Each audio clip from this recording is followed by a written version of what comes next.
Hindi lahat ng usapan ay kailangang marinig. Hindi lahat ng boses ay may laman o saysay.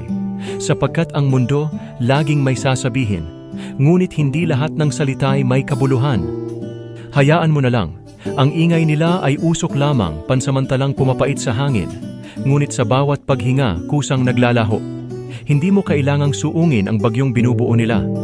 Hindi mo kailangang damhin ang bawat hampas ng opinyon. May mga bagay na hindi mo kayang kontrolin, at iyan ay hindi pagkukulang, dahil hindi obligasyon ng puso mong mabigat na ang bawat hakbang na pasanin ang lahat ng sinabi nilang walang pag-unawa. Huwag kang mabuhay sa bawat mata ng iba, sa bawat bulong ng kanilang panlilibak, pagkat masyadong mahalaga ang kapayapaan mo, para hayaang itapon sa dagat ng inggit at poot. Patunayan mo hindi sa kanila kundi sa sarili mo lang, na hindi lahat ng tinig ay dapat sundan, hindi lahat ng paghusga ay dapat yakapin. Huwag kang magpahila sa kadilimang binubuo nila, pagkat sa katahimikan, doon ka makakahanap ng liwanag. Sa sarili mong yakap, sa sarili mong hakbang, doon mo matatagpuan ang iyong tunay na lakas. Kaya't hayaang ang kanilang mga salita ay malunod sa sarili nilang alon.